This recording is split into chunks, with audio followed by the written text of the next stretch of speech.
Hello guys! Welcome sa aking Walang Kwentang channel. So nandito na naman tayo para sa panibagong video.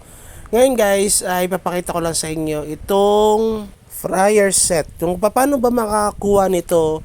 Kasi may kahit ako no, yung una kong character, yung main ko, hindi ko na kumpleto ito guys dahil nga late ko siya napansin. Okay, so ano bang technique para makuha itong fryer set na ito? Ngayon guys, mahihirapan kasi kayo talaga na makapagpa-level lalo kung hindi naman kayo masyadong active. Or siguro kapag medyo hirap talaga yung character nyo. Kasi yung akin, Blade Knight dati, medyo hirap ako magpa-level at nangangapa pa ako. So guide din pa rin ito sa mga newbie players na nagsisimula pa lang, lalo may magbubukas na server or nagbukas na ata kapag ka na-upload na itong video na ito, baka nagbukas na siya.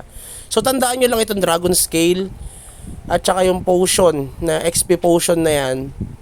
Yung XP potion na yan, minsan hindi nyo siya nagagamit automatically. Ngayon, itong muna tayo sa Dragon Scale. Nakukuha siya daily, meron 30 slots na allotted para sa atin, daily yan.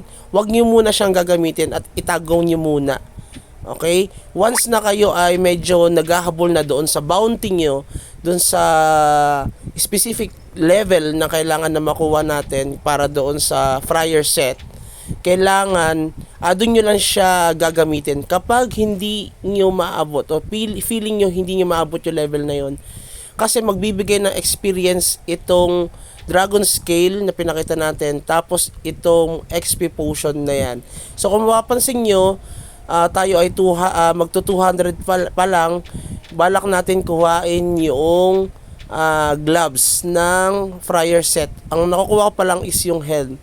So para maganda kasi bigay ng option na yon sa atin guys. So isa yon sa mga bagay na dapat na makuha natin. So makikita nyo dito yung set na yan.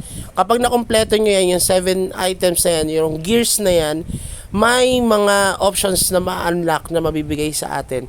So isa yan sa mga dapat na makuha natin, no? Kahit kayo yung mga bagong players, kailangan makuha nyo yan dahil may additional na damage yan sa atin. Tapos yung reflect na yon na 25% na marireduce yung reflect damage within 10% chance siya. So malaking factor yun, lalo kung Blade Knight yung kalaban natin at kung kayo ay Shami, EMG at saka Wizard na mabababa yung mga buhay. Okay, so magandang yung bagay yun kung sakali man na makompleto nyo tong fryer set na yan.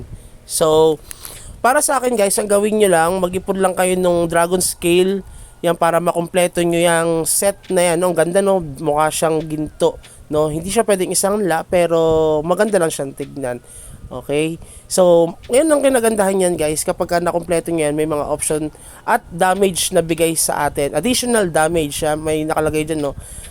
Depende pa rin sa set. Kasi tulad nung gloves, parang 7 lang yung additional na attack damage niya. Itong weapon ay 21 na additional damage.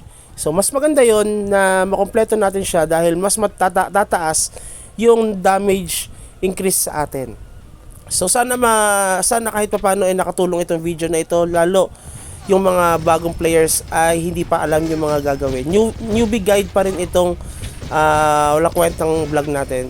Kung ikaw ay umabot sa dulo ng video na ito, please consider like and subscribe sa ating Walang Kwentang channel para magkaroon pa tayo ng mga panibagong video. Maraming salamat. Bye-bye!